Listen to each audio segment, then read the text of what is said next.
You suggest that our unwanted behaviors are actually maps to our unhealed wounds. If a man or woman is stuck in a relapse cycle, what specific questions should they ask their desires to find out the exit to the map? Yeah. So this is all about developing curiosity for your arousal. And so, part of what I always love, at least about some portions of the Old Testament, is that God often arrives full of questions. So to Adam, after he's just eaten of the fruit and done what he's not supposed to do, Adam, he's basically asked, like, Adam, where are you? Hagar, who's just been traumatized by the first family of our faith, the angel of the Lord shows up and says, where do you come from and where are you going? So, part of what we want to do is to be able to kind of say, like, why am I drawn to this type of pornography? Why am I drawn to this type of affair partner? Why do I keep going after this particular archetype? And so, embedded in the behaviors that are causing people the greatest shame are actually really good questions if you can move outside of the accusation. So, a lot of people struggling with unwanted sexual behavior will say, like, why do I keep doing this? Like, I'm such an idiot.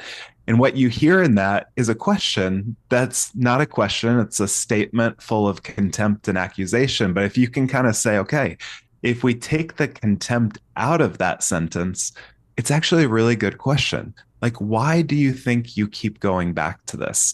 And so all of us really have to begin to grapple with our particular story, that our arousal, our fantasies, our porn searches are not random. And those things have very, very valuable things to teach us. And so I know on probably other shows that I've been on with you all, I've talked about some of my own arousal template. And that was kind of a wake up call for me, that a lot of the porn use that I was beginning to pursue had mother oriented themes. And as much as I did not want to address my own mom and my own childhood when I first started doing this work, it was just such a helpful category for me to think about my relationship with my mom. And here's a flyover of my relationship with her. My dad was a pastor, would often attend to a lot of pastoral duties.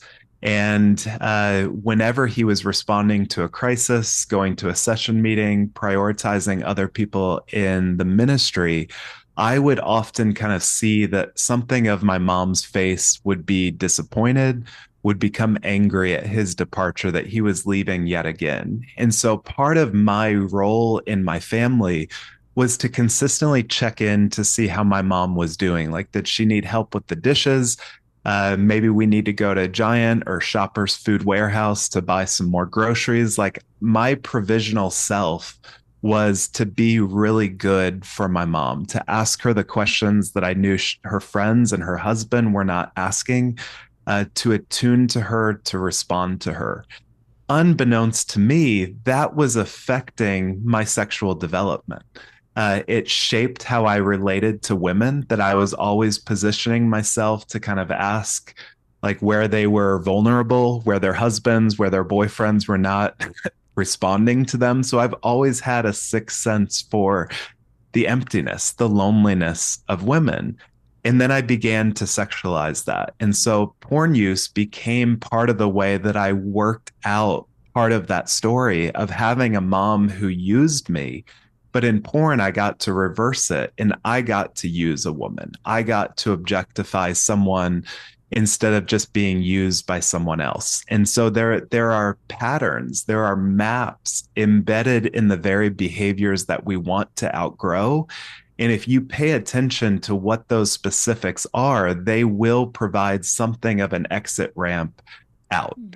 And so that's the point, is to kind of figure out, like, maybe it's a specific that you need to address, or maybe, when I was working in a community mental health clinic in downtown Seattle, worked with these clients that were called high utilizers. They were the highest utilizers of emergency services in King County. And like, these guys were running in front of buses to get benzos. I had a client take a knife to his tear duct and pop it out so that he could get opiates.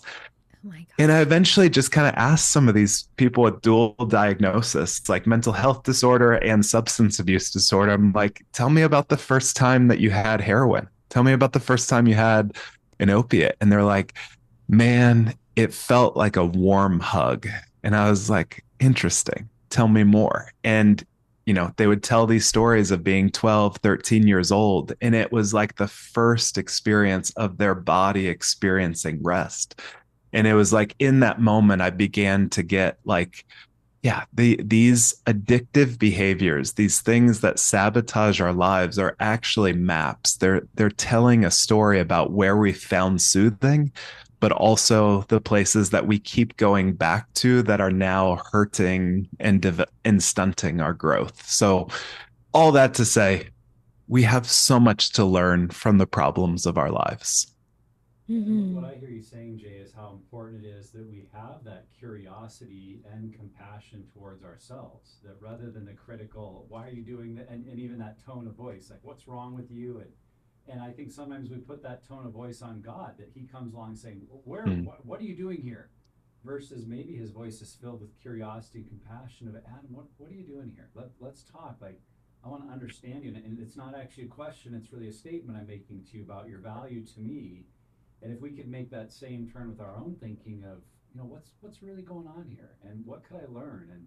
And just this week I was speaking to college students, and that's one of the things I really felt compelled to make mm, clear was to say, when you were first exposed to pornography or sexual content came into your life at 9, 10, 11 years old, that was not because you were bad or wicked. It was a wound. If you saw pornography at 9, that was an injury, and that did something to your brain that you didn't ask for or want, and yet that is probably still impacting your sexuality to this day.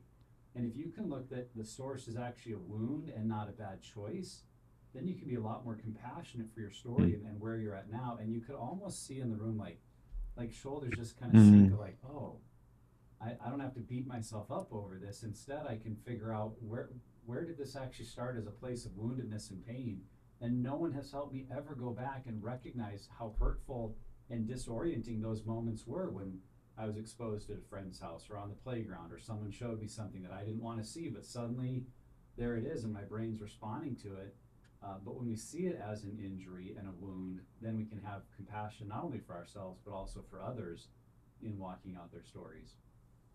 So good, because that's what we need to heal is you need an empathetic witness to be able to heal those things. And so the gift that you gave to those college students was sometimes you can get so intertwined with your own shame and your own unwanted behavior that you can't be a witness to that adolescent that got bonded to it. So that ability to invite 18-year-olds, 22-year-olds to be able to say, how can I be an empathetic witness to that kid?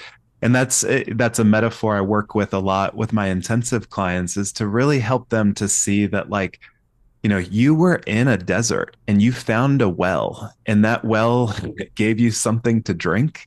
And we don't need to pathologize that well, but we do need to say we need to find a better well for you. But when you were thirsty, when you had no other option, and that well found you, and that was the warm hug or that was the thirst quencher, I don't need to condemn that, but we also need to be on this mission to find a better well, because you keep sending that kid back to a well that is hurting your family, that's hurting your marriage.